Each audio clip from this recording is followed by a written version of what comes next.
Hello everyone, welcome back to the very brand new series we call Phrases Native Speakers Use.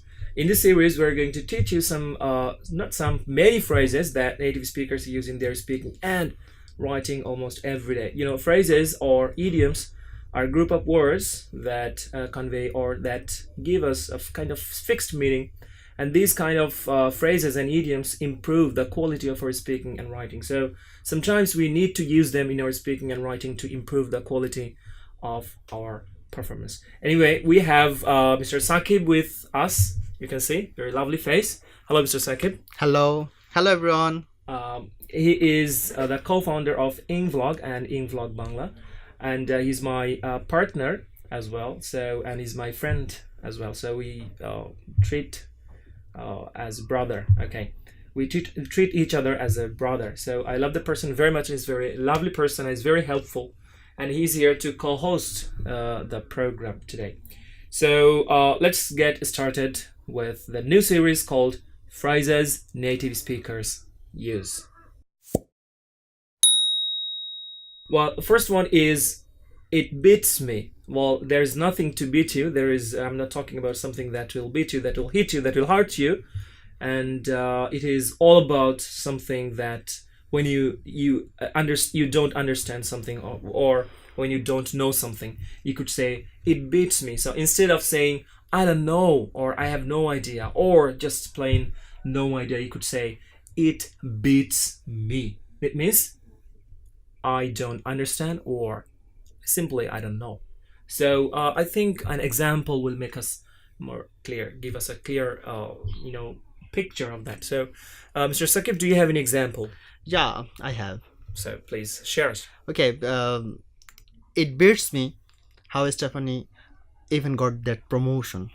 Oh yeah, so Stephanie, maybe she was or she is your colleague, and somehow she got the promotion, but you think that she wasn't much capable, or she wasn't that much she didn't have that much quality for getting that promotion, and you don't know or you don't understand that how that person Stephanie got that promotion, right? Right. Okay, thank you very much. Okay, thank you.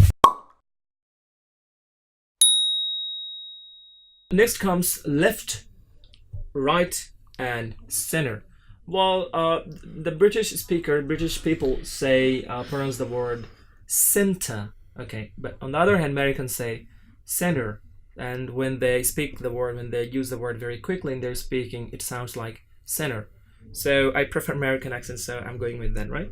So left, right, and center. So we are not talking about the direction left, right, or the center of something. It means everywhere, right? Everywhere. Or all the time. So All the it's time. really a nice one, I think. Yes. So yes. if you don't know it, I think, and if anyone uses it in front of you or with you, you will think maybe they are talking about, or the person is talking about some direction. Maybe it's about right or left, or someplace near center. So there is no relation with the direction. It's all about everywhere or all the time. So sir, do you have an example? Yeah, I have an example. You can miss this new film. They are promoting the item left, right, and center. Oh yes, there is a new film. Maybe it's a Black Panther. It's a Marvel movie. I didn't say that. I didn't watch the movie. And you can't miss the film. You were talking about that film, that you can't miss that film, and because they have been promoting the film left, right, and center. They have been promoting the film everywhere in the world, right. and all the time, All right? the time. All the So time. there is no way missing the film, right? Yeah. Okay. I can't miss. It's a nice one. Next comes donkey's ears. Well, donkey is a kind of animal, and donkey's ears means something that you haven't done for a long time. So maybe you have been doing something for a long time and you have missed something or so many things, and you haven't done them for a long time. So to talk about the situation, you could say donkey's ears. So it's the Yes. example, Mr. Example. Yeah, but I'm bored. I have been working for this job donkey's years. For a donkey's ear. Yeah. Oh, that means you have been doing the job for a long time, and you are bored of doing that work, so you need a break, and you need to, just go somewhere else to get some fresh air, to get the sunshine, and of course with someone special, I think, right? Yeah, Okay. special. Yeah, nice. Sure. Thank you. Next one is give us a bell. So you don't have to give me a bell. It's not that bell that sounds like ding or dong or something like that. Okay. It's all about give me a phone call. Okay. So give us a bell means give me a phone call or to give somebody a phone call. So, Sarah, do you have an example? Yeah, my example is when you got there, give us a bell. Oh, so you are telling someone that maybe someone is coming to meet you, Right. and you are busy with your work, Work. and you are saying over the phone that is okay, when when you get that straight, just Yeah. give me a bill or give us a bill, and I will take you from there, right? Yes. So give us a bill. Give us a bell. Next comes rub it in. So there is nothing to rub on your body or on your face Nothing. or somewhere else. So rub it in means something that a person keeps mentioning that another person wants to forget.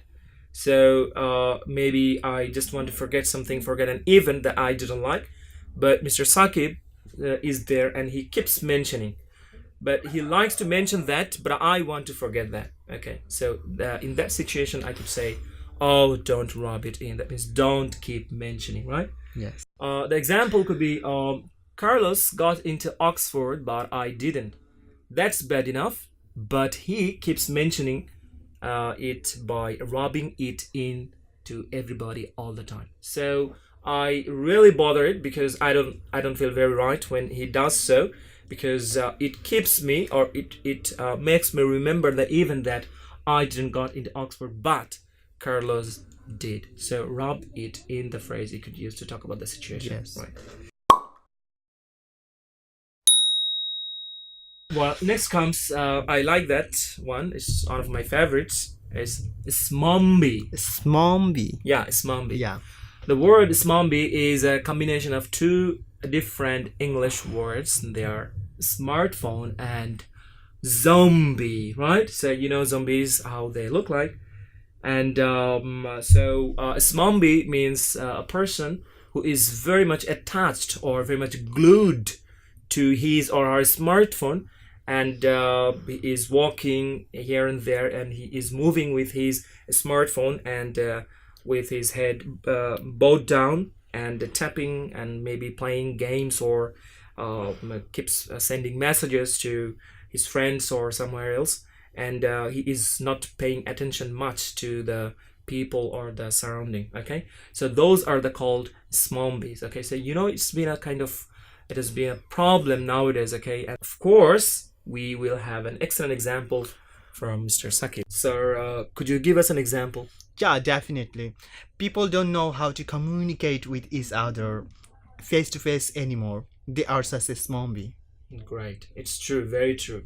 We are so much engaged or so much glued to, as I said earlier, to our smartphone, and so that we don't have time to look up, we don't have time to look around and observe our surroundings. There are so many things happening around us. So it's never a good idea to be very much attached to our smartphone. There should be always They balance. act like they are zombie. Yeah, zombie. They yeah. all time stick to with their phone, Yeah, and yeah. they act like a zombie. So Zombie, it's yeah. really It's really not noticeable. Yeah, of course, it's not a good thing to practice. Yes, sure. Okay. Well, next one is freegan. Well, freegan is also a combination of two English words, free and vegan. Well, it means freegan. Freegan refers to a person who eats food that has been wasted. So he lives on that kind of food. So, sir, could you give us an example? Yes. Thrown away foods isn't rubbish. It's free food, and I am a vegan. Oh, yes, that means you only eat free food. Yeah, Okay. I Yeah. only eat that. Yeah, sometimes some restaurants and some supermarkets, they are to throw away some food because of their date is expired, or maybe it's been there for a long time. So many people in the world, especially in the developed countries, they collect all the foods, and sometimes they eat the foods by themselves, and sometimes they deliver the food among the street beggars and some of the underprivileged people. Okay, so I think it's a really nice thing to practice. Yeah, Okay, I so I think so. we shouldn't waste anything. Okay, Yeah. literally anything. Okay.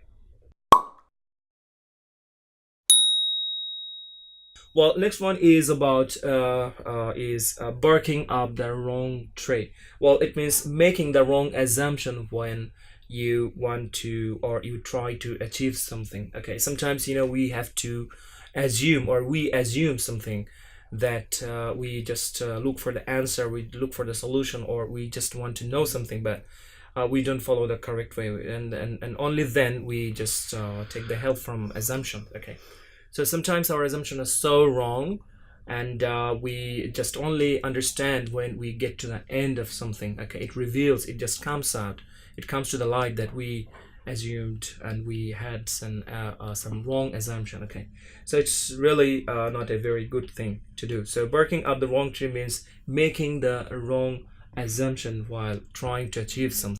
Sir, could you give us an example? Yeah, sure. If you think I'm going to lend you my car, then you are barking up the wrong tree. Oh, great example. Well, you are not willing to lend me your car, right? Yeah, sure. Because maybe I drive too recklessly. That means maybe I don't drive carefully. So you know very well how I drive, and you don't want to see your car get lost, right? So it's a nice example.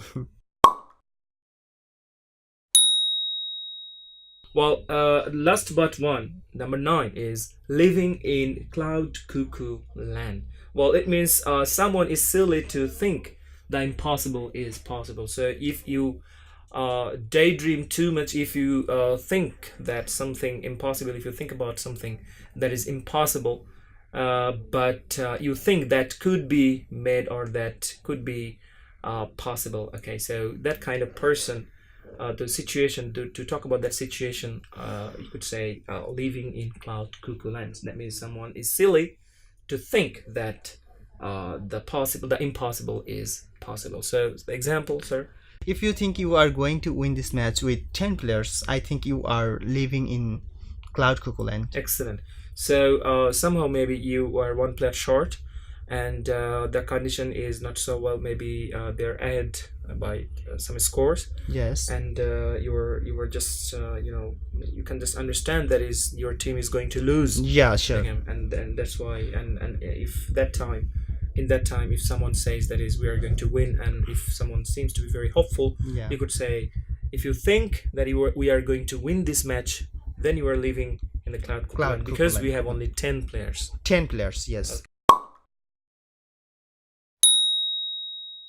The last one is born idle. You know what Born idle idle. means, and born idle means, okay, born idle is someone who is, two words, very lazy.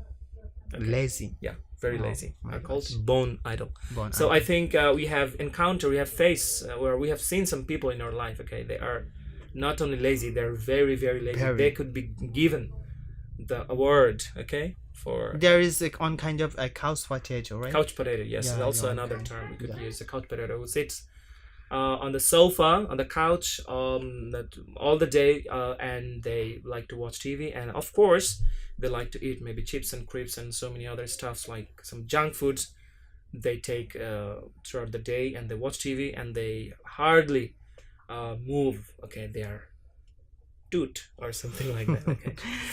Sir, could you give us an example? Yeah, I can make. Yeah. My girlfriend is born idle. She won't even get off the sofa to answer the phone. Okay, great. That means he is talking about his girlfriend, who is very lazy, And even someone gives her a phone call, and he or she doesn't like to get off the sofa and pick up the phone and say hello or something like that. Okay. Well, that's all for the time being. I hope you understood all the lesson, all the terms, all the idioms, all the phrases very well with the examples, excellent examples from Mr. Sakib. And all the examples have been taken from BBC, the English we speak. So you can say that all the examples are standard, so you can follow them, no problem.